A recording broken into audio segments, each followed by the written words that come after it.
Y Valentina, te sugiero lo mismo, ya que tú tenés ciertos problemas de conectividad ya en el campo. Y así andamos más rápido. Ya. ¿Hay alguna duda en relación a lo conversado en la mañana o no? Igual conversamos hartos temas, algunos más entretenidos que otros, pero algo que les haya quedado dando vuelta, que sea necesario como aclarar o resolver, o volver a ello,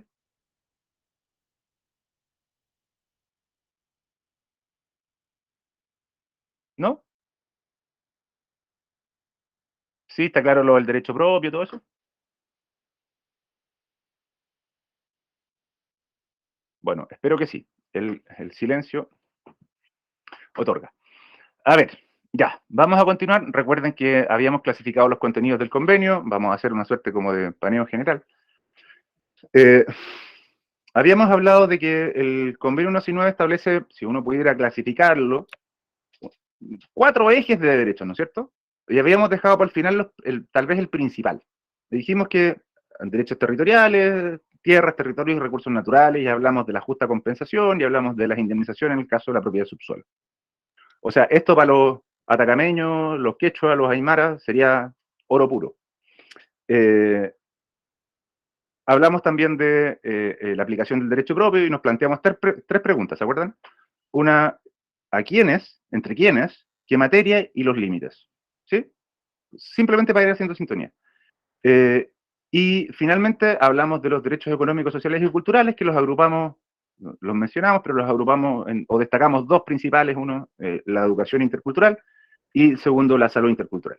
Y dejamos para el final, es decir, para la tarde, ahora, los derechos de mayor tonelaje, es decir, los derechos de carácter político, ¿ya?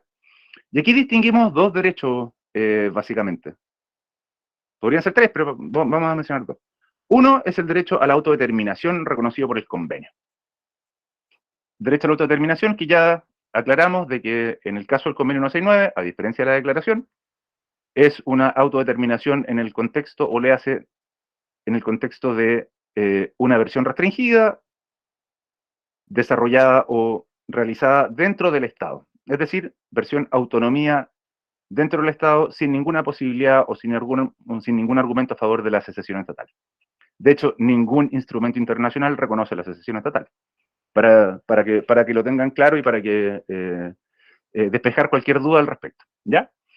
Recuerden que la autodeterminación, solo me voy a tomar un minuto para explicar esto, la autodeterminación es una proyección colectiva del derecho a la libertad individual.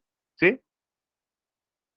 O sea, las personas gozamos del derecho a la libertad que se manifiesta en múltiples dimensiones y tenemos el artículo 19 lleno de libertad, ¿no es cierto? La autodeterminación es la versión colectiva del derecho el derecho a la libertad individual. No sé si me explico. Es como la lectura colectiva de ese derecho. Es decir, es el derecho que tiene todo pueblo de agenciarse políticamente y brindarse sus propias instituciones y organizaciones internas y externas. Una de esas alternativas, solo una de esas alternativas, es la secesión estatal, y hay a lo menos 4 alternativas que no implican necesariamente secesión estatal. ¿Saben lo que es la secesión, no? A veces uno da por supuesto que todo el mundo maneja estos conceptos como uno lo trabaja todos los días. ¿Sí? Sí, profesor. Ya. Dime Danco, por favor. Valentina me hace sentir muy viejo. Eh, la secesión es básicamente la separación y la conformación de un Estado nacional propio, ¿no es cierto? Y eso no está en ninguna agenda, por lo menos que yo conozca, de ningún pueblo indígena americano, pero sí de algunos grupos étnicos del norte de América, que son básicamente los franceses del Quebec, donde hay una agenda nacionalista e independentista. Pero en Chile o en Latinoamérica no he escuchado nunca que se plantee la secesión como un objetivo.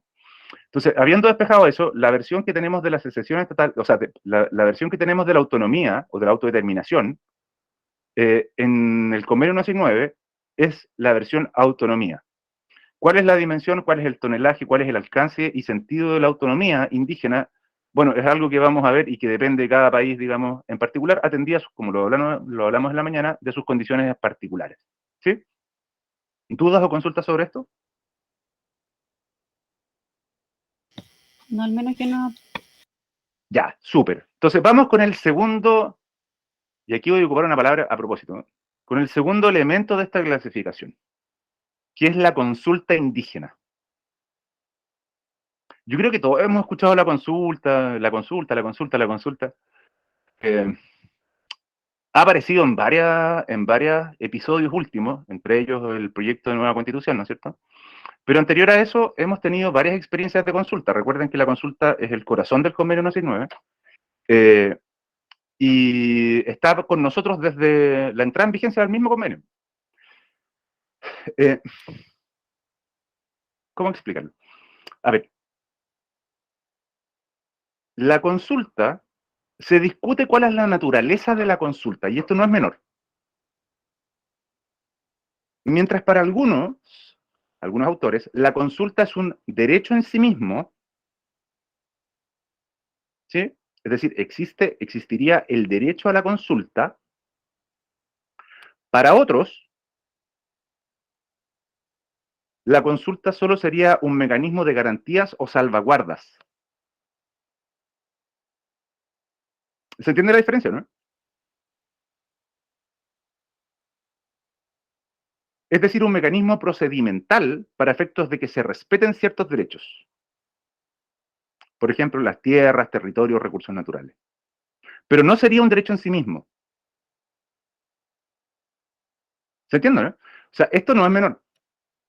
Porque dependiendo la postura que nosotros tomemos o adoptemos, puede significar una nulidad de derecho público o no. O responsabilidad estatal o no. ¿Me explico, no?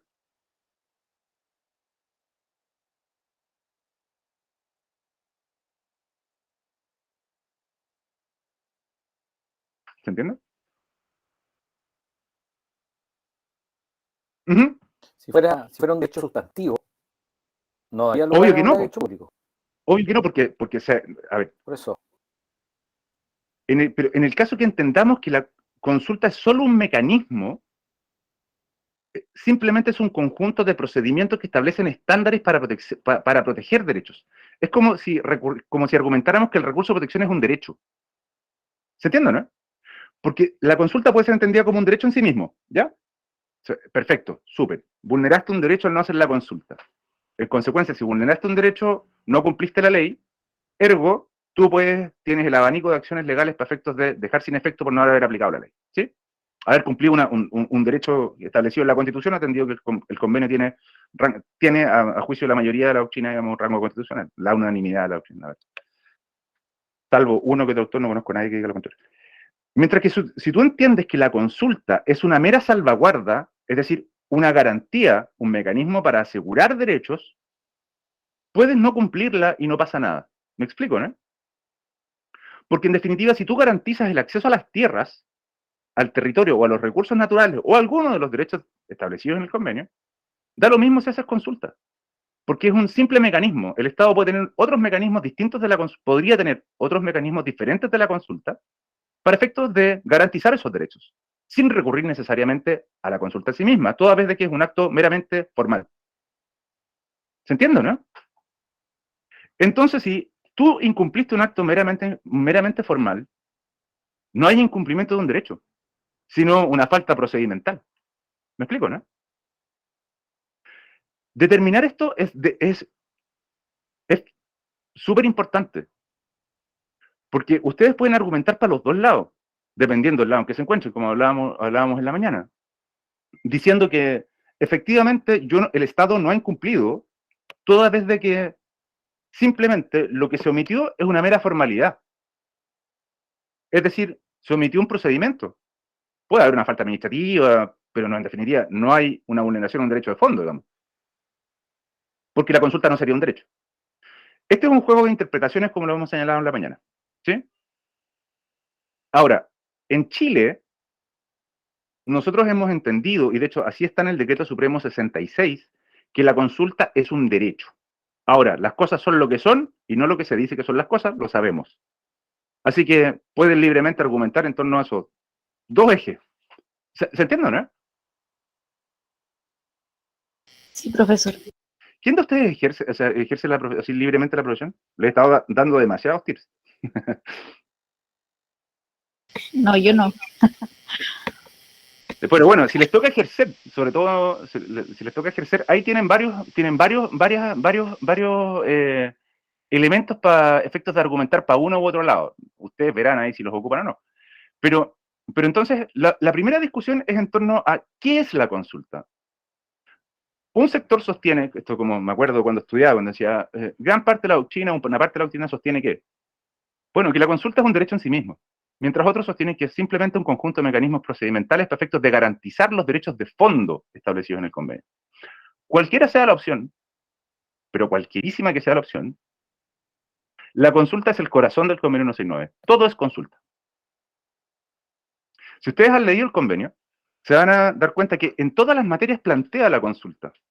Cuando trata el derecho a la educación, cuando trata el derecho al acceso a los recursos naturales, cuando trata el derecho a la tierra, territorio, todo. Todo es consulta. Entonces, es el corazón. Sin consulta no hay convenio. Más allá de la naturaleza que tenga esta institución. ¿Me entiendo, no? ¿Me doy a entender o no?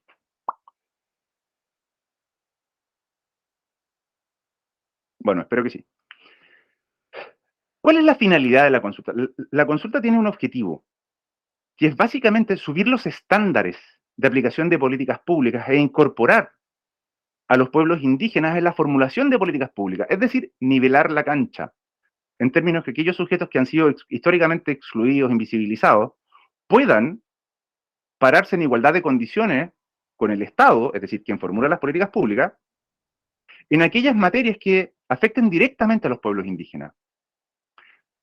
Solo un dato. Recuerden ustedes que la consulta no alcanza o no abarca las actuaciones del Poder Judicial. Se refiere solo a medidas administrativas y legislativas. Ahí vamos a ver respecto de qué naturaleza. ¿Ya? ¿Se entiende? Sí, Tanco, Sí. una consulta.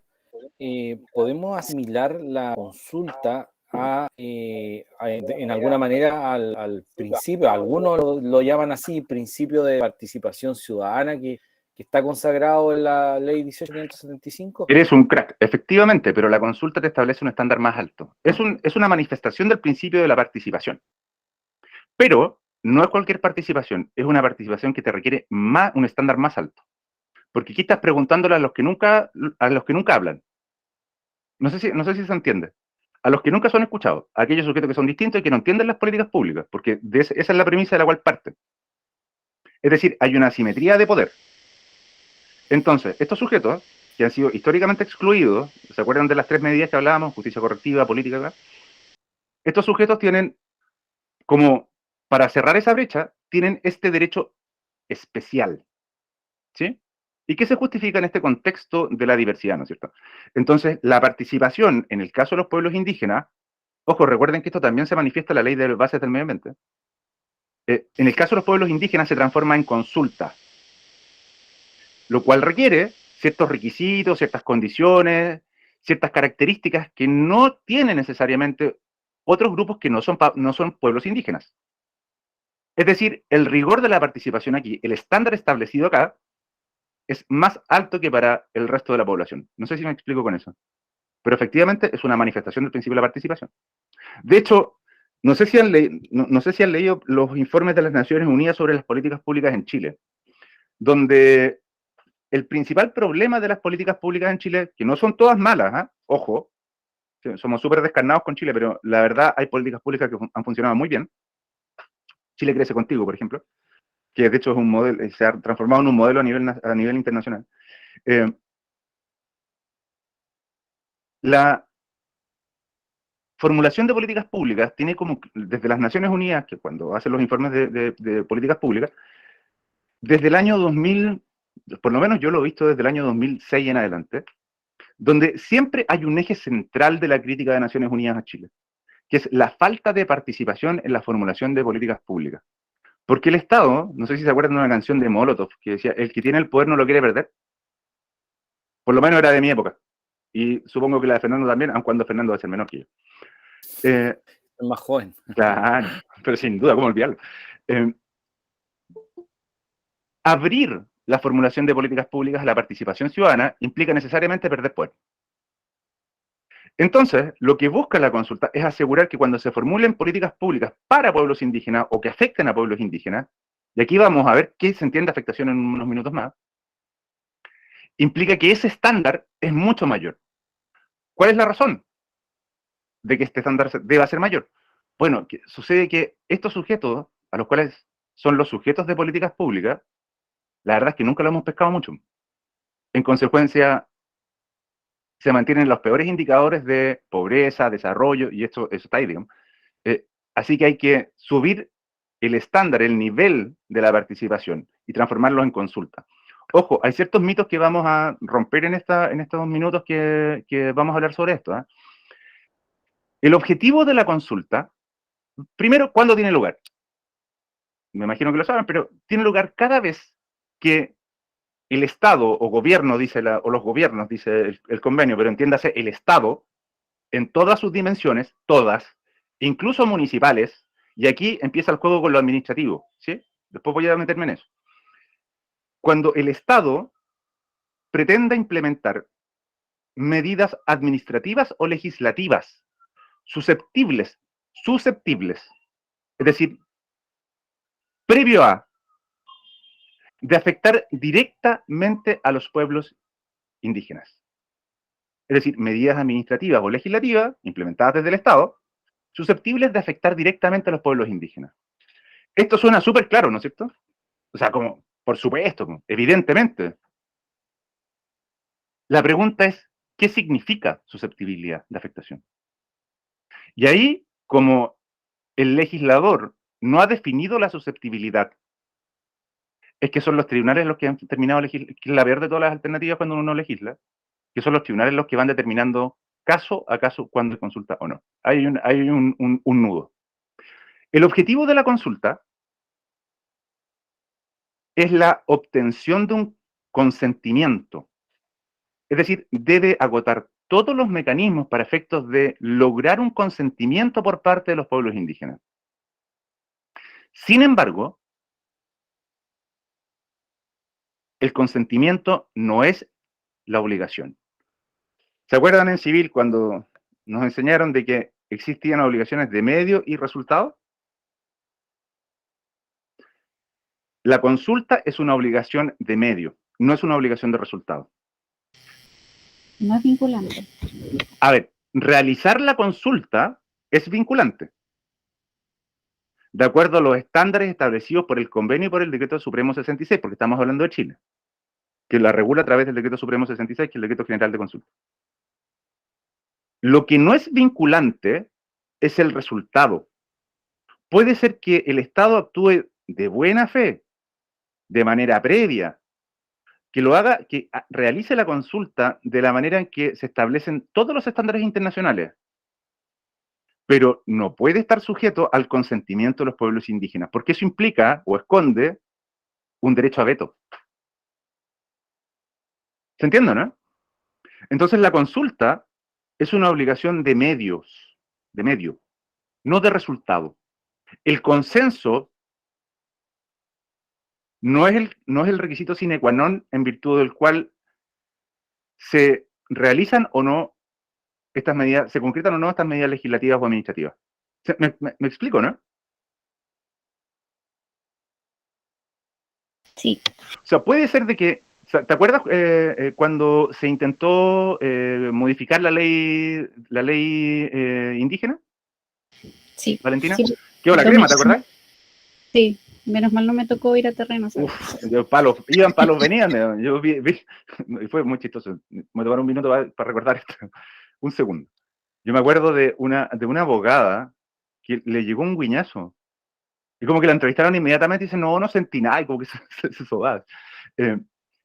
Claro, o sea, quedó la crema ahí con la consulta. El problema... Ahí que tenían que hacer una consulta para ver si es que tenían que hacer la consulta para modificar la ley. Es que ese es un loop infinito. Es como una de estas fotos de los espejos. Es que ya hay un reglamento de consulta, pues, y ese reglamento es el reglamento general del Decreto Supremo 66, y hay otro que es el que con el cual se hizo las consultas en cultura, en el Ministerio de Cultura. Entonces, ya no es necesario eso. Pero en algún momento deben dejarse de hacer consultas, po. Es decir, no puedo estar porque si empiezo a consultar lo que se debe consultar y para hacer una consulta tengo que hacer un reglamento de consulta que además debe consultarse, eso es un loop infinito.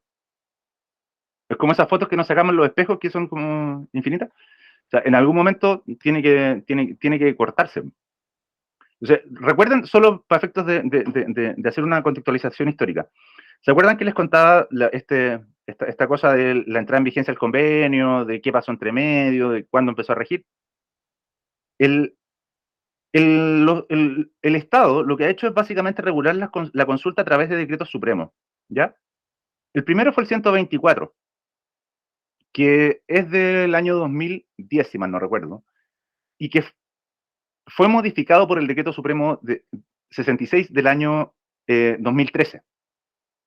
Y si uno lo mira, analiza ambos instrumentos, el decreto supremo 66 es bastante mejor que el 124. De hecho, pasó por procesos de participación, no de consulta. Hubo mesas de trabajo donde se conversaron algunos aspectos de cómo debía hacerse la consulta. Aún así existe la crítica al decreto supremo 66, toda vez de que, por supuesto, no dejó satisfechos a todo el mundo, ¿no es cierto? Pero se reglamenta bajo el decreto supremo 66 la realización de la consulta. No sé si me explico con esto. ¿Se entiende? ¿Hay alguna duda o consulta sobre esto?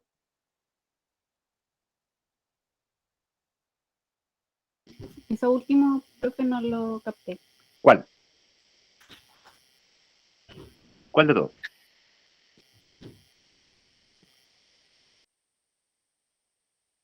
¿Sobre los decretos supremos? Sí. Ya. Lo voy a intentar explicar de nuevo, tal vez de una mejor manera. El Estado regulado, a ver, recuerden ustedes que en la mañana señalamos de que los convenios internacionales, todos los tratados internacionales tienen una norma, un espacio de ambigüedad y de interpretación que es bastante, que es propio de toda norma del derecho internacional.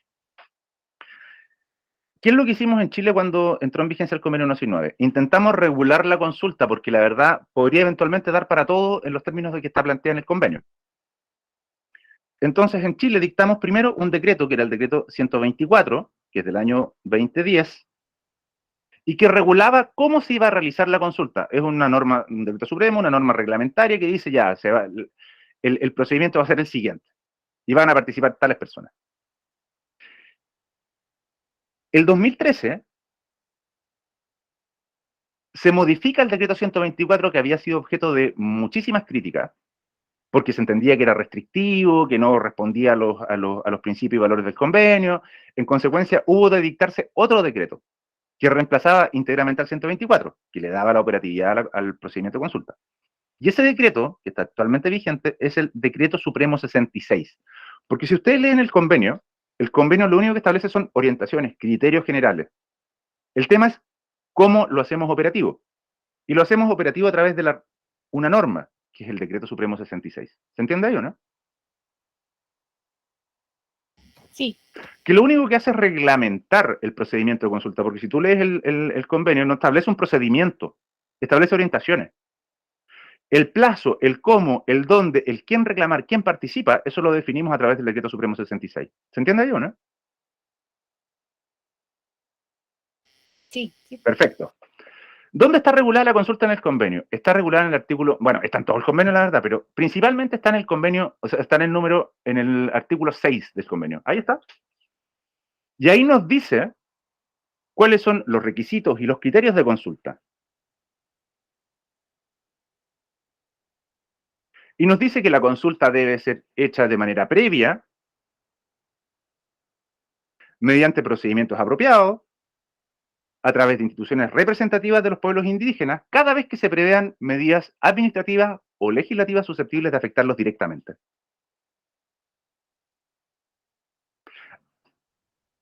Además, nos dice que esta consulta debe ser efectuada de buena fe, otra manifestación de un principio del convenio 169. Y la finalidad, no el objetivo, es lograr un consenso o un consentimiento. Pero ojo, no es el objetivo de la consulta la obtención del consentimiento. Por eso hablamos de que la consulta es una obligación de medio y no de resultado. Perfectamente, de implementarse un procedimiento de consulta, legítimamente los pueblos indígenas pueden no estar de acuerdo con la medida administrativa o legislativa que se pretende implementar, ¿ya? Pero si el Estado realizó la consulta según los estándares del convenio, lo lamento mucho, porque la obligación no es necesariamente, no es, bajo ninguna circunstancia, la obtención del consentimiento. Porque recuerden que es la participación, es una manifestación del principio de la participación. ¿Me doy a explicar o no?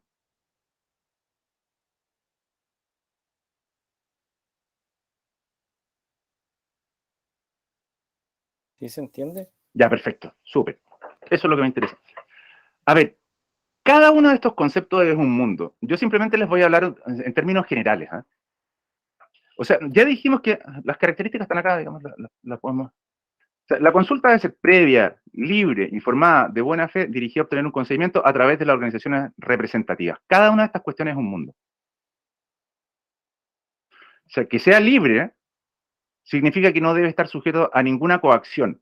Esa es una... No le voy a responder la pregunta. O sea, es decir, no debe estar... Ninguno de quienes están presentes en la consulta o que participan en la consulta debe ser sujeto a coacción. La participación debe ser pura, prístina y limpia, ¿ya?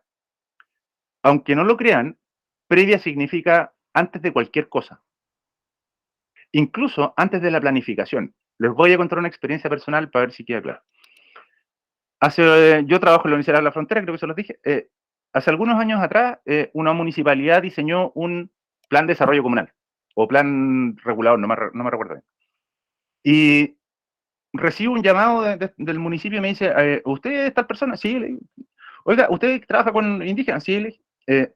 ¿Sabe que tenemos listo el plan regulador? Ahora tenemos que consultarlo, ¿no? Le dije, no, pues, amigo, si que sea previa significa que en el diseño usted debe integrar a las comunidades indígenas. Es decir, debe ser antes de que usted haga cualquier cosa, porque la participación no debe ser entendida como una validación de un acto previamente decidido. ¿Se entiende, no? Si no, se transforma en la participación de los estudios de impacto ambiental, donde le preguntan prácticamente respecto del color de la central nuclear que quieren construir.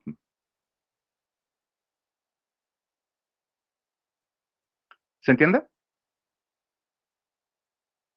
O sea, cuando el Estado decide a través de sus servicios, vamos a incrementar un programa, no sé, estoy pensando inclusive en el, no sé, esto es para programas, políticas, estoy pensando en el plan Buen Vivir del gobierno. ¿Ya? Porque el plan Buen Vivir tiene una gama de soluciones al conflicto indígena. Pero en esas soluciones debiese participar las comunidades a través de sus representantes. O sea, en el diseño debiesen participar los pueblos indígenas a través de los organismos, de las organizaciones representativas de los pueblos indígenas. Porque Claro, recuerda que es sí. antes, durante y después. Ese es el principio. Es decir, en el diseño previo, durante la implementación y luego en la evaluación. Eso significa la consulta. Por eso hablamos de participación en formulación de políticas públicas y lo que buscamos es equiparar. No sé si me explico con esto. Es decir, intentar reparar la asimetría de poder que hay entre quien formula las políticas públicas y los sujetos de políticas públicas. Cuando uno va filtrando esto, cuando uno va filtrando y sacándole como con las connotaciones, se da cuenta que es simplemente estándares de formulación de políticas públicas. Que es como se debiesen hacer las cosas, digamos, en un país desarrollado. ¿Se entiende o no se entiende?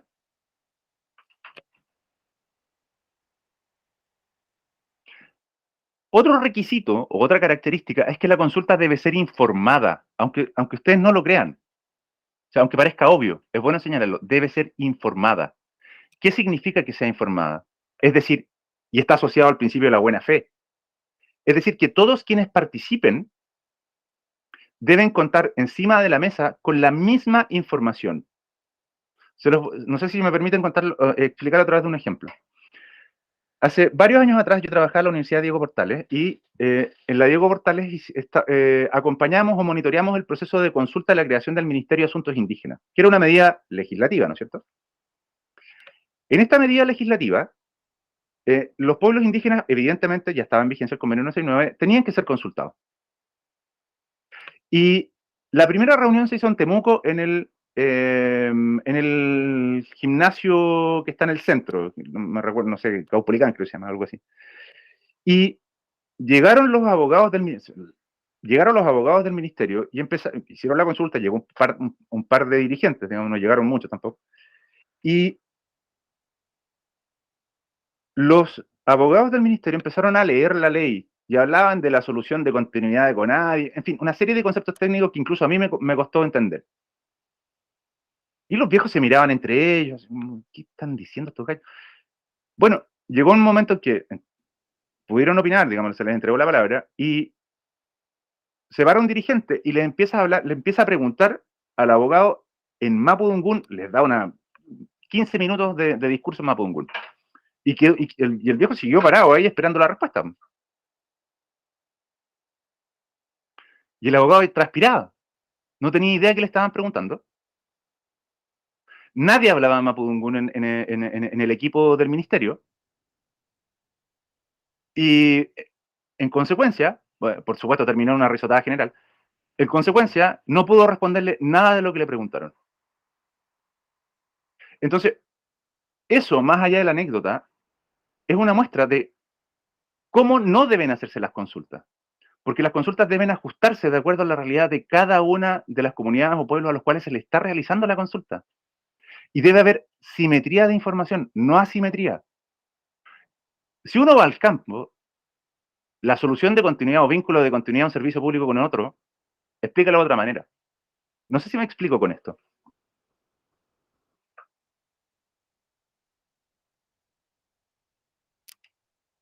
¿Queda claro o no? Solo estoy mencionando los requisitos de la consulta, sin meterme más en el fondo. Sí se entiende. ¿Hay alguna duda o consulta o pregunta sobre esta consulta? Solo les voy a mencionar los nudos del procedimiento de consulta.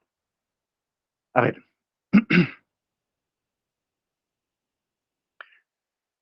Hay 3 temas que son relevantes en materia de consulta indígena. 1. ¿Cuándo? ¿Cuándo se consulta?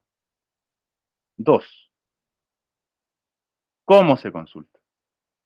Y 3. ¿Para qué se consulta? Ya sabemos que la consulta en Chile está regulada en el convenio 169, en la ley indígena, en el decreto supremo 66, y además de eso, en la ley de bases generales del medio ambiente, que tiene un procedimiento de consulta bien choro, bien entretenido. Danco, disculpa, ¿y a quién le consulto, en tu opinión, no es un nudo crítico? Dependiendo cómo lo interpretes. ¿Por qué te lo pregunto? Porque en alguna oportunidad me tocó participar en el desarrollo del proyecto de hospital de Padre Las Casas. ¿Ya? Y la consulta estaba incorporada en el estudio de prefactibilidad. Y la verdad es que para los que estaban para los equipos que estaban a cargo del estudio de prefactibilidad, a quién consultarle no era un tema, no era un tema pacífico, porque bueno, tú bien sabes que la distribución del territorio que tienen los pueblos indígenas, los pueblos mapuche, no es la misma distribución que tenemos nosotros. Entonces, siempre se planteó, y yo lo digo desde el desconocimiento, ¿no? Es que hay que preguntarle a la CONADI, pero pareciera que la CONADI tampoco tenía muy seccionado quiénes eran las instituciones representativas en ese territorio en particular. Entonces, a mí me dio la impresión en su oportunidad que a quién preguntarle tampoco era un tema pacífico, por eso lo pregunto. A ver, para responder, el a quién preguntarlo, el convenio y el decreto y el 66 es súper claro, dice las organizaciones representativas. La categoría de organización representativa no se la tiene que, no es la CONADI ni el Estado quien tiene que otorgársela, sino son los mismos indígenas quienes tienen que definir qué es lo que son representativas. Y aquí te respondo con un ejemplo. En el decreto supremo 124, el primero, se decía que las organizaciones representativas eran las comunidades indígenas constituidas en conformidad a la ley de CONADI y las asociaciones indígenas. O sea, pero tú dejabas afuera todos los organismos, todas las organizaciones tradicionales y le dabas el carácter de representativa a aquellas organizaciones que eran definidas desde el Estado. Entonces, disculpe, por No, ejemplo, por favor. está el Consejo de Caciques en Chiloé y también Sí, están acá en Los Lagos, en Osorno. También hay un Consejo de Caciques. puede ser, Esos organismos también por tienen supuesto, si tienen representación, a ver, representación. yo te puedo decir cuáles son los criterios que se utilizan. Ahora no te puedo decir si son representativos o no, porque eso tienen que definirlo los propios huilliches de Chiloé. Por eso la consulta tiene esta doble cara, o sea, no es solo un, comillas, derecho de los pueblos indígenas, sino que también implica obligaciones para los pueblos indígenas de ponerse de acuerdo. ¿Se entiende, no?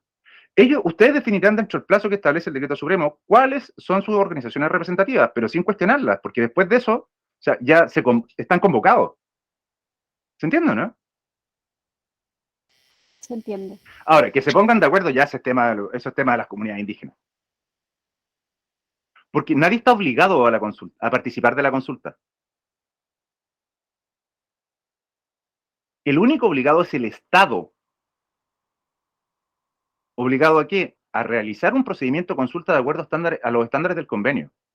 Ahora, la representatividad de las organizaciones, bueno, esa la determinarán los propios sujetos de las políticas, ¿no es cierto? No sé si me voy explicando con esto. Eso implica de que no necesariamente es CONADI quien define, o algún organismo público, quien define quiénes son las organizaciones representativas. Por ejemplo, hay organizaciones que no necesariamente obedecen a la lógica de CONADI o de los organismos comunitarios, que también son organizaciones representativas. Les voy a dar un ejemplo de acá del sector de Boyeco. Hay una organización que es una asociación, no sé, para nuestra lógica, una organización de machis, y que goza de bastante legitimidad, pero que la verdad no tiene una conformación formal en términos jurídicos, no es sociedad, no es corporación, no es una asociación indígena, no, pero es una organización representativa. ¿Me explico, no? Entonces, bajo la lógica del decreto supremo 124, ellos no podían participar, porque solamente se podía convocar a las comunidades. ¿Me explico, no? Sí. Entonces, la definición de la representatividad no es algo que nos corresponda a nosotros realizarla. ¿Que eso significa que es más lento el proceso? Bueno, si eso significa bajar la judicialización de cualquier tipo de medida administrativa o legislativa, hay que hacerlo. No sé si me explico con esto.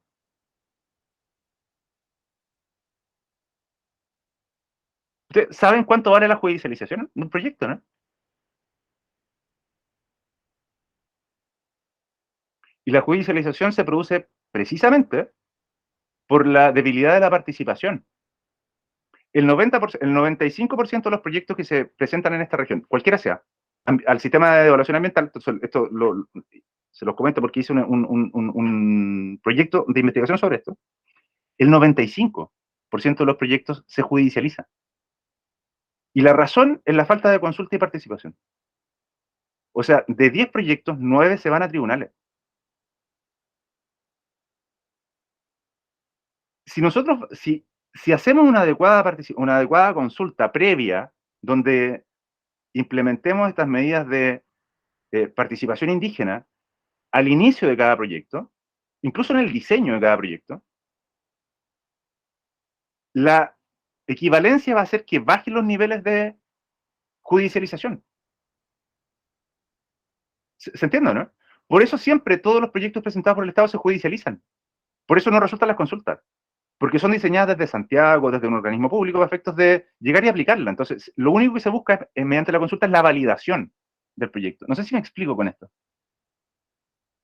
Canadá tiene una experiencia maravillosa sobre, bueno, Canadá, Estados Unidos tiene una experiencia maravillosa sobre cómo bajar los índices de judicialización. No vamos a alcanzar a verlo en este breve módulo, pero si alguien está interesado podemos hablarlo a posteriori. ¿Se entiende? ¿Se va entendiendo lo que quiero decir o no? Vamos con esos nudos, entonces.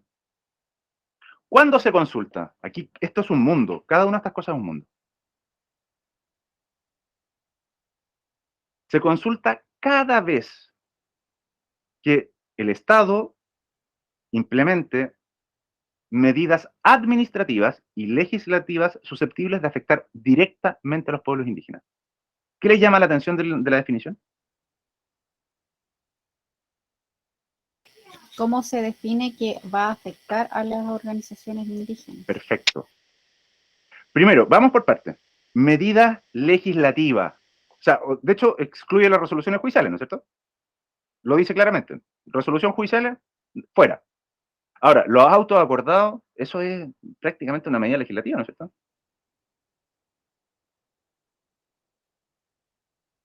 Es sujeto a debate. Medidas legislativas. ¿Cuándo estamos frente a una medida legislativa?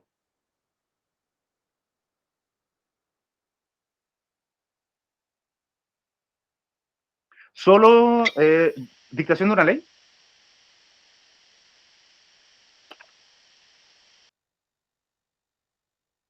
Esto se lo pregunto con intención.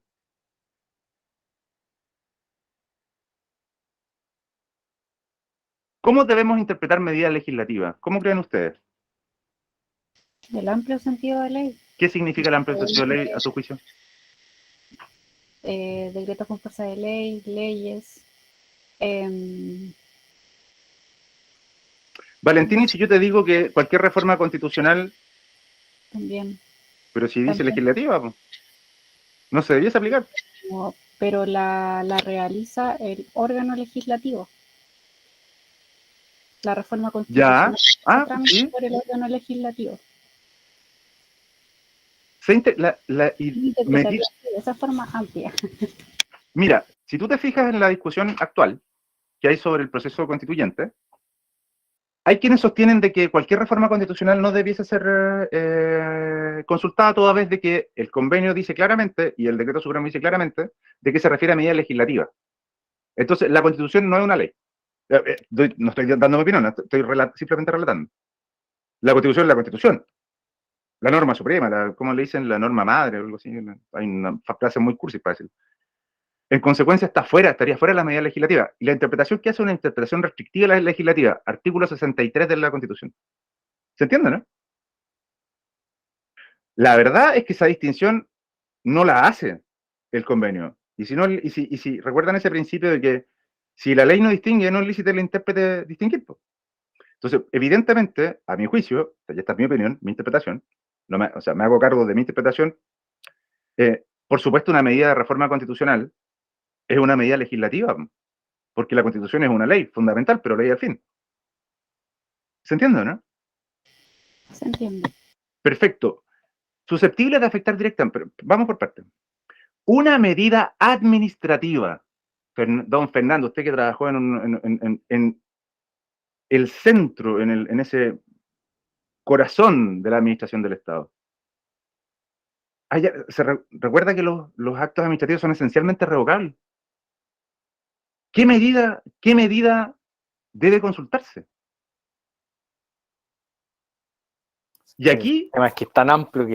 Exactamente. que es todo en el fondo, porque uno podría decir, mire, medida equivalente a acto administrativo, pero es que si es por eso paralizamos la administración, porque todo es consultable. Imagínate, nombramos a el secretario de, no sé, de correos y telégrafos del Estado al portero, porque requiere una resolución, ¿no es cierto? O sea, habría que consultarlo. Y supongamos de que correo y telégrafos del Estado, que ya no existe, digamos, se llama Correos de Chile, pero en mi época existía correo y telégrafo, y llegaban a leer los telégrafos. Supongamos de que correo y telégrafo están en Ercilla, entonces habría que consultarle a las comunidades indígenas, porque está en territorio indígena. O sea, eso nos puede llevar a interpretaciones de locura, ¿no es cierto? Entonces, el problema de estas discusiones es que como no han sido zanjadas de manera legislativa, ni tampoco a través de la potestad reglamentaria, tenemos a los tribunales sobrecargados intentando determinar cuándo estamos frente a una medida legislativa o una medida administrativa susceptible de afectar directamente a los pueblos indígenas. Y esto no es casual. Es decir, que los gobiernos no hayan definido lo que es afectación directa, porque dan una definición muy amplia, cualquier medida susceptible de afectar directamente al pueblo indígena. O sea, no es casual. Porque eso implica dejar afuera o dejar adentro una medida de consulta. ¿Me explico o no? ¿Queda claro, no? A ver, ¿cuál ha sido el criterio de los tribunales? Los tribunales, la Corte Suprema ha dicho varias cosas. Primero ha dicho, a ver, aquí hay dos polos. Hay una zona que es roja, ¿sí? Eso quiere decir que claramente debe consultarse aquellas medidas que afecten directamente, medidas administrativas o legislativas, que afecten las condiciones de vida, la cultura, la protección a las tierras indígenas. O sea, eso es indiscutible. Por ejemplo, una reforma a la ley indígena. O sea, es lógico, ¿no es cierto? Nadie podría decir, mira, en realidad esto no afecta a los pueblos indígenas. A contrario, Sansu nos dice, hay un polo que es blanco, donde no hay ninguna medida que cualquier medida que se implementa en relación a esas materias no deben consultarse. Por ejemplo, una reforma al mercado de capitales. Nadie podría sostener racionalmente de que eso requiere una consulta, ¿no es cierto? Más allá de que existan mapuches o indígenas que tengan acciones, digamos. Pero eso no es una medida que afecte la cultura de los pueblos indígenas. ¿Se entiende, no?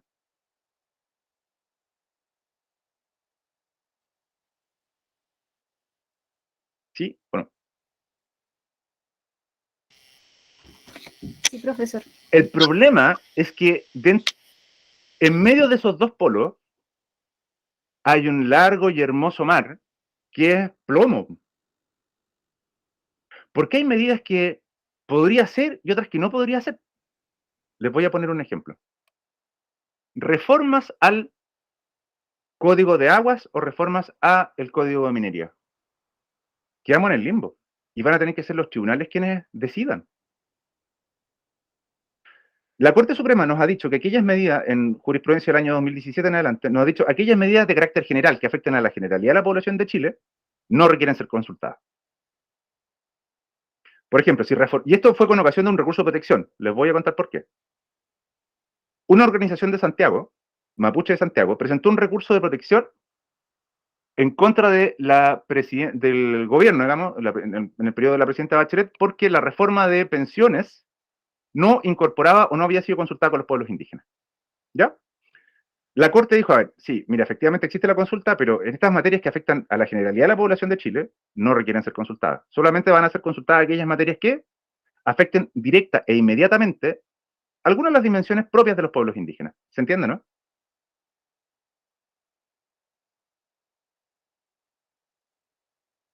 Es decir, si reformo el mercado de capitales, la ley de violencia en los estadios, el código penal, ese tipo de medidas no afectan a los pueblos indígenas.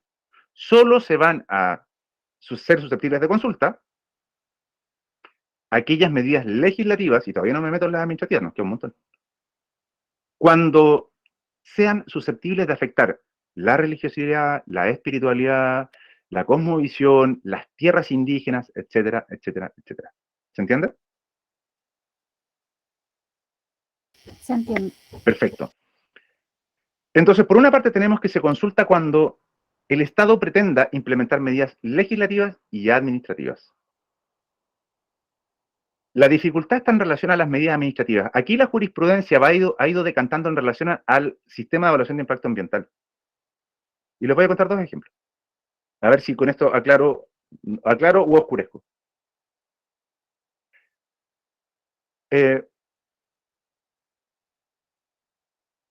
La gran mayoría de los casos que se judicializan, a lo menos en esta región, bueno, y en el norte también, dicen relación con las RCA, ¿cierto? Las resoluciones de calificación ambiental. si se consultan o no se consultan, o hasta dónde se consultan. Y básicamente está vinculado a la línea de base. No sé si están familiarizados con el ambiental, pero es decir, el territorio, el emplazamiento del proyecto en sí mismo. Y aquí hay ejemplos muy divertidos. Me tocó analizar en algún momento cerca de 12 fallos, desde el 2003 en adelante. Y voy a contarles así como los extremos. Uno es un caso de el Transelec, estoy hablando de las medidas administrativas. Transelec que estaba tirando una línea de alta tensión y en la construcción de la línea de alta tensión pasaba al lado de un sitio ceremonial mapuche, en la zona de Iquipe. Las comunidades presentaron un recurso de protección y argumentaron de que esa medida, la autorización, la medida legislativa, afectaba directamente a esas comunidades toda vez de que afectaba la realización del guillatún, que se hacía cada 2 o 4 años. En consecuencia, debía ser consultada con las comunidades indígenas. La Corte les dijo, la Corte de Apelaciones de Temuco les dijo, acogió el recurso y la Suprema lo ratificó. ¿Ya? O sea, es más o menos lógico, ¿no es cierto? Pasa al lado de la cancha de Guillatún, un sitio religioso, ceremonial, afecta la cosmovisión de los pueblos indígenas. Sí, es como, bueno, sí, se entiende. Pero hay otro caso, que es la ampliación de la ruta 144, que para los que no cachan, es la ruta que va a Argentina desde Pucón, ¿ya? No sé si se acuerdan que hay una araucaria ahí, o para aquellos que han salido por ese paso, hay una araucaria, que el camino se bifurca para efectos de dejar la araucaria. Ya, bien, todos conocen eso. Bueno, a lo mejor Camila no, pero para los que hemos pasado allá, todos conocemos eso. Cuando se estaba ampliando ese camino, para transformarlo en camino de verdad internacional, porque antes era una huella, varias comunidades pehuenches presentaron un recurso de protección señalando de que esa medida de autorización debía ser consultada. La razón era que implicaba el corte de 54 araucarias. Y como ellos eran pehuenches, estaban vinculados íntimamente a la araucaria y a todo lo que significaba el piñón en su vida, digamos, en su cosmovisión. La respuesta de la Corte el fallo de la Corte fue antología, de verdad. Creo que hay algo de ironía en eso también, pero la respuesta le dijo, mire, comunidades con mucho cariño, mucho respeto, con el debido respeto, como diría el mago del día.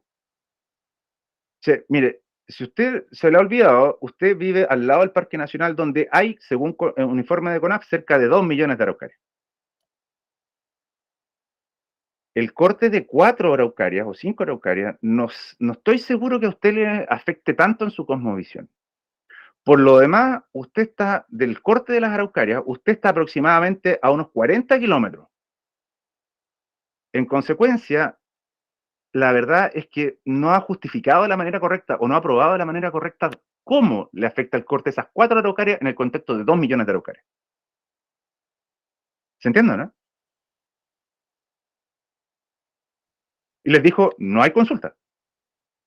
Porque si nosotros interpretamos de que todo afecta a los pueblos indígenas, pero seamos claros, digamos, tiene susceptibilidad de afectación directa. ¿Cómo ha ido decantando la jurisprudencia? Ha hecho sinónimo afectación directa de artículo 11 de la ley 19.300, Ley de Bases Generales del Medio Ambiente. Es decir, para refrescarles la memoria si es que no lo recuerdan. 1, cuando afecte la vida, la salud, el medio ambiente, significa el reasentamiento, afecte el valor paisajístico o sitios de significación cultural. Eso ha ido entendiendo la Corte en materia de actos administrativos. ¿Se entiende, no? Les paso el dato. Lo último que quiero agregarle, y con esto ya vamos a el cómo. Y cerramos. ¿Alguien ha escuchado hablar del caso no Antuco, en Tuco? Que es un ejemplo de una medida administrativa dictada por un municipio. Si no lo han escuchado, no nomás. Si no tienen por qué escuchar. Ya. Padre Las Casas, comuna aledaña a Temuco.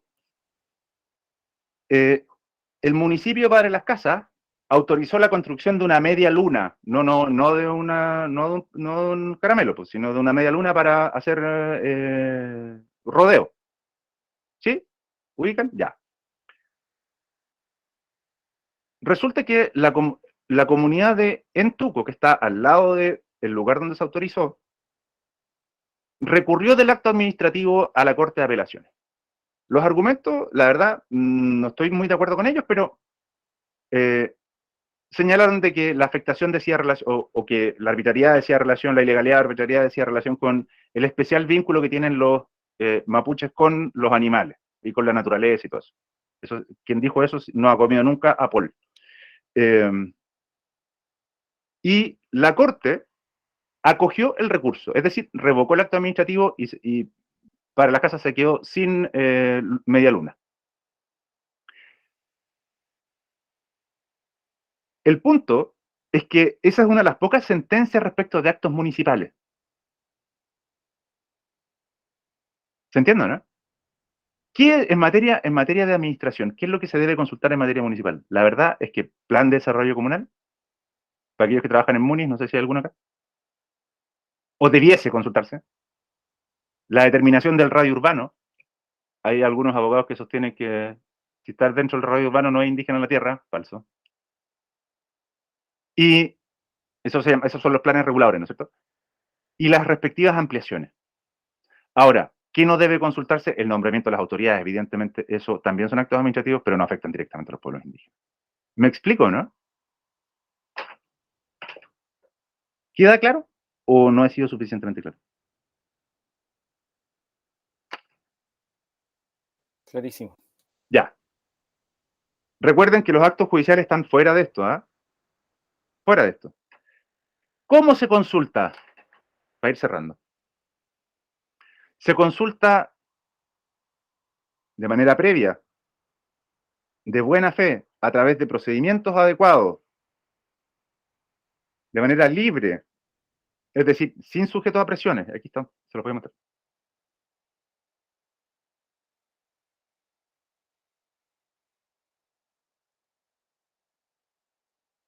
A través de las instituciones representativas. ¿Cuándo estamos frente a procedimientos adecuados? Para irlo dejando claro así. Estamos frente a procedimientos adecuados cuando estos procedimientos son diseñados para ajustarse a la realidad de los pueblos indígenas, independientemente del lugar. ¿Se acuerdan del ejemplo del gimnasio? Y para aquellos que trabajan en servicios públicos se dan cuenta que la verdad no estamos haciendo muy bien las consultas. A ver, si explicar un proyecto de ley o una medida administrativa significa que yo tengo que ir al campo, pues voy a tener que hacerlo. Si eso significa que tengo que realizarla en idioma indígena, como lo establece el decreto supremo 66, deberé hacerlo. De lo contrario, no es adecuado. Los tiempos del campo, los tiempos indígenas son diferentes a nuestros tiempos. No funcionan de las 9 de la mañana hasta la 1 de la tarde, como los servicios públicos. Sí, para quienes han trabajado en el campo, se dan cuenta que los tiempos de los viejos son mucho más laxos que los nuestros. Y los funcionarios públicos a veces nos caracterizamos por estar a las 5 ya partiendo. Y el mundo indígena no funciona de esa manera. Por eso el convenio es un desafío también para el Estado. Ya, habiendo dicho eso, ¿cuáles son para responder a Fernando? Las instituciones representativas son aquellas que los pueblos indígenas definan como representativas. Por eso se establecen plazos. Cada una de las etapas de la consulta tiene 20 o 25 días. Los pueblos indígenas definirán cuáles son, tienen 25 días o 20 días para definirlo. Las que lleguen son las representativas. Ellos verán después si son o no, o no lo son. Pero a quienes les corresponde la definición es precisamente a los pueblos indígenas. Debe ser previa y de buena fe, y con esto cierro. Les puedo contar una experiencia que me pasó a mí. Hace varios años atrás me tocó defender a las comunidades que se oponían al aeropuerto. O sea, estaban en contra del aeropuerto de la región de la Araucanía. O sea, con esto les voy a explicar qué no es buena fe. Bueno, pasó el tiempo, se aprobó, estaba en proceso de aprobación, yo finalmente me fui a trabajar a un servicio público y había dejado la defensa, evidentemente, y me encuentro con este informe para evacuación de un informe ambiental de este proyecto, de este mismo proyecto. Por supuesto, me inhabilité. Y lo primero que hago, para cachar si más o menos cómo iba la aprobación, me voy a la parte de participación. y entre las personas presuntamente consultadas estaba mi firma, estaba yo. Y aparecía como sujeto que había dado su consentimiento para efectos de apoyar el proyecto. Y haciendo memoria, me recordé que en algún momento me habían invitado a un seminario en la Universidad Católica sobre ruidos, modificación de la norma de ruido. Y por supuesto nos dieron café y toda la cuestión, y uno firmó ahí la acta de asistencia. Pues bien, esa acta de asistencia estaba presentada como validador dentro del proceso de consulta. No sé cómo podría definir la buena fe, pero claramente eso es un ejemplo, no es un ejemplo de buena fe, ¿no es cierto? Es decir, la consulta, la implementación de la consulta debe ser clarita, transparente, con toda la información arriba de la mesa. Recuerden que la obligación del Estado no es el logro u obtención del consentimiento. Es simplemente la implementación de un proceso de consulta o de participación sujeto a ciertos estándares un poco más elevados que el resto. El consentimiento no es la obligación. La obligación es la realización de esta salvaguarda, este mecanismo para resguardar derechos. ¿Se entiende?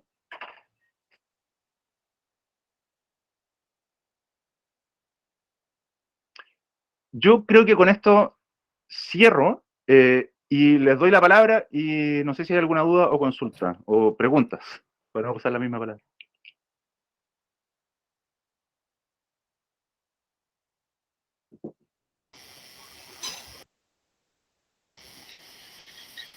No sé si hay alguna consulta, duda, inquietud. Sí. Se ve borrosa esta lámina. Eres tú. A ver, no Ahí la veo bien. no se ve borrosa. A mí me parece fantástica. Pero... Ahí la veo bien. ¿Y ahora? Ya. Recuerden que toda esta información, esta información ustedes la tienen. O sea, está en estos drive que les dejé anoche. No sé si hay dudas, alguna pregunta en relación a esto. Aprovechen de preguntar. El tiempo que llevaría una consulta. Y a las mismas comunidades. Pero tú querías así el decreto supremo 66 sí. Completo. A ver, recuerden que el decreto supremo 66, que es el que regula el procedimiento de consulta, establece que la consulta tiene 5 etapas, ¿no es cierto? La planificación, el diseño, la discusión interna. Cada una de estas etapas tiene un plazo. 20 días respecto a medidas administrativas, 25 días respecto a medidas legislativas. Si uno las suma, yo soy re malo para las matemáticas, pero me da como que 120 en una y 150 en la otra, ¿no es cierto? Eso es lo que debiese durar una consulta, según el decreto supremo 66.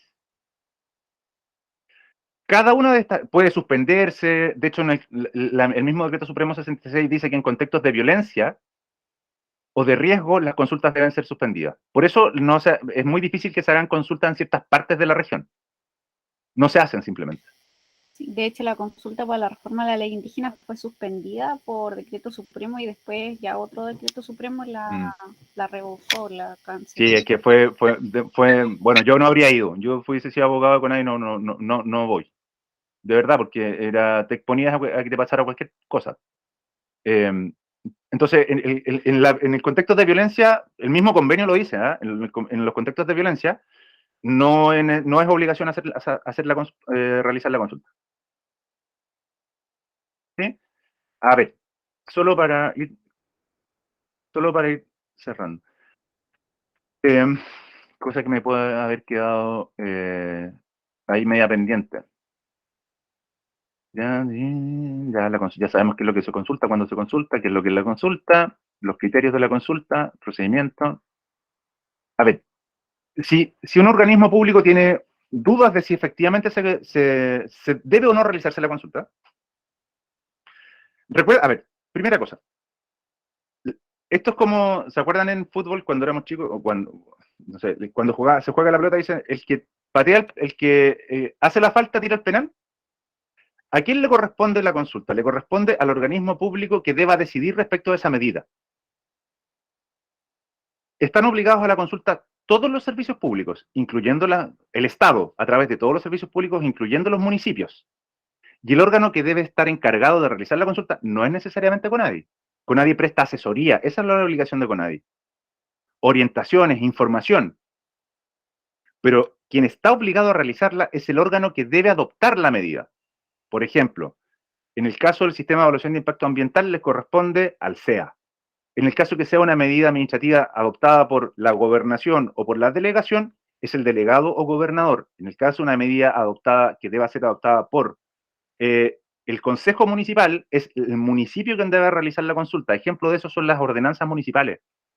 ¿Te acuerdas la ordenanza municipal de Temuco que prohíbe la venta o el trabajo de las, ¿cómo se llama?, la hortalicera en el centro? Esa medida fue consultada. ¿Se entiende, no?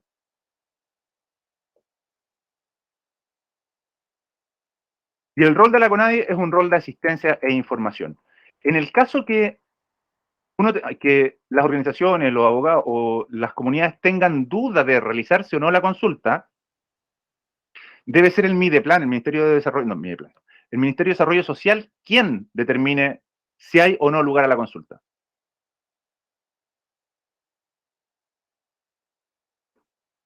Y si no se hace, evidentemente es un incumplimiento, ya sabemos, o de un derecho o de una garantía. La teoría que ustedes quieran acoger. La que les sirva más también. ¿Se entiende o no se entiende? Ha sido como un paneo general por sobre la consulta, pero... A ver, evidentemente este tema daba muchísimo más que esto. Daba un magíster exclusivo en área regulatoria, porque hay mucha información en relación a esto. Si están interesados en conocer un poco más o en saber, o en profundizar algún tipo de aspecto, revisen el material que está disponible para ustedes y en caso de que necesiten aún más, yo no tengo ningún problema en responder sus consultas o dudas.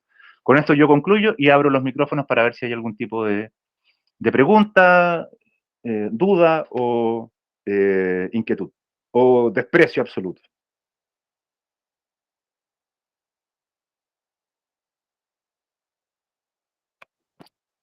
Don Fernando. No, a mí me quedó claro. La duda que tenía yo era básicamente, o sea, principalmente, tengo muchas dudas, pero principalmente era el tema de a quién preguntarle y, bueno, básicamente eso confirma un poco lo que yo, o la percepción que tenía de lo complejo que puede resultar eso, sí. Principalmente pensando en que a quién preguntarle depende de que las mismas comunidades se pongan de acuerdo y ahí hay conflictos evidentes dependiendo del sector en el que estén además. Siempre lo va a haber. Para eso, CONADI debe prestar todas las facilidades para efectos de ir determinando que los viejos se vayan juntando, que vayan determinando las organizaciones, pero en definitiva la responsabilidad final es responsabilidad de las mismas organizaciones indígenas.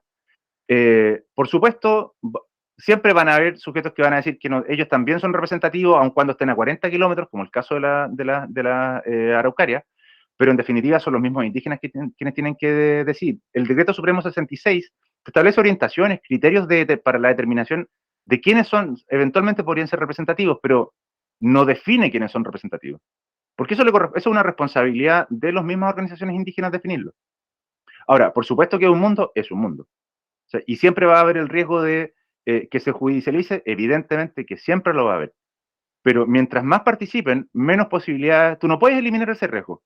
Lo que puedes hacer es bajarlo. Entonces, siempre va a haber la probabilidad de que eventualmente alguna organización que no se sienta representada cuestione judicialmente una medida administrativa o legislativa. Pero van a ser los tribunales quienes finalmente van a zanjar. ¿Sí? O sea, y el inconveniente dice relación con que no hay una definición de afectación directa. Entonces, ¿qué es lo que hacemos? Entregarle la pelota a los jueces. Pues cuando ni el Parlamento ni el Ejecutivo quieren legislar, dejémoselo a los jueces si eso no reclaman. ¿O no? ¿Te fijas? Entonces, claro, ese es un inconveniente, pero eso es una medida legislativa. ¿Te fijas? O administrativa. No sé si hay más dudas o consultas. ¿No? Por mi parte, no, profe, súper clara las clases.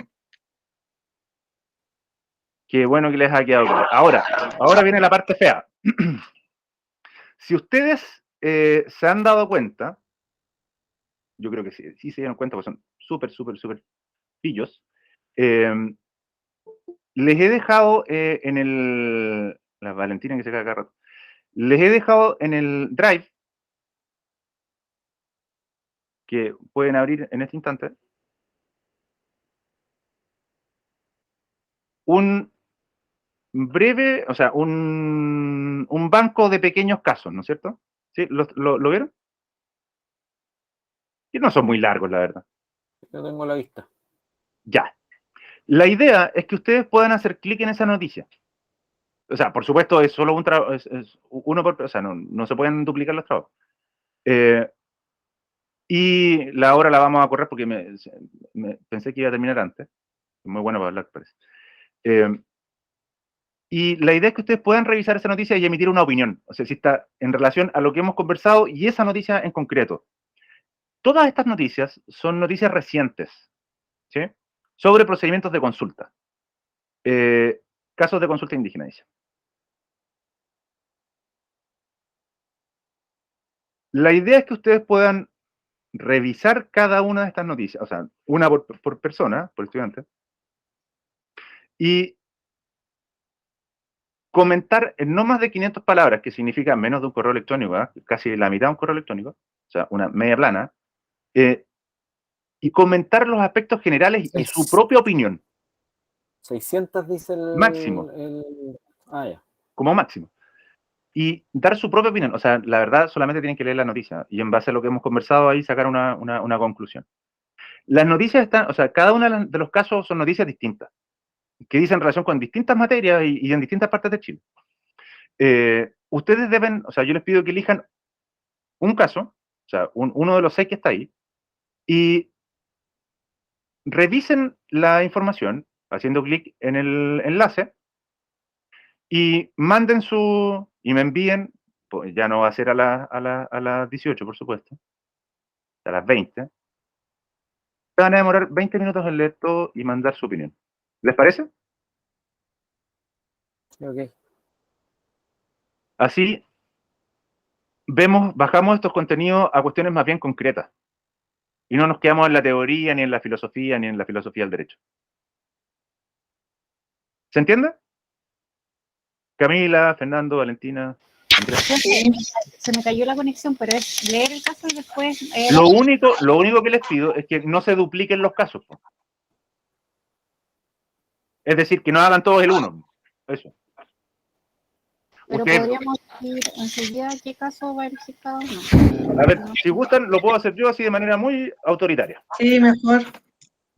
Ya. Aquí está eligiendo. Valentina el 1, Fernando el 2, Camila el 3 y Andrés el 4. Listo. Ya. Muy democrático. Okay. Entonces, la idea es que ustedes a las 20 horas me pueden mandar un correo breve. O sea, Danco, mira, este caso yo creo que está bien hecha la consulta, o no corresponde la consulta, o sí corresponde la consulta por esta razón. Dedito para arriba para el Estado o dedito para abajo para el Estado. En fin. Ya. ¿Estamos? Nada muy complejo. ¿Sí? No les va a tomar mucho tiempo, simplemente leer la noticia y enviar el correo electrónico a mi correo que está ahí en el mismo trabajo. ¿Les parece? Ya, profe. Ya pues, bueno, nosotros aprovecho de despedirnos porque la próxima semana tienen con Janet. Ha sido un agrado, espero que nos veamos en algún momento del cierre de la próxima semana y por supuesto cualquier duda o consulta que ustedes tengan, estoy disponible para responderla y si alguien está interesado en algún tema de investigación para tesis, yo también estoy disponible. Así que con esto los dejo y que tengan un excelente fin de semana largo. Y espero vuestros correos. Gracias. Gracias, profe. Buenas Que tardes. esté bien. Chao. Espero haber satisfecho sus expectativas. Gracias. Chau. Chao, Chao. profe.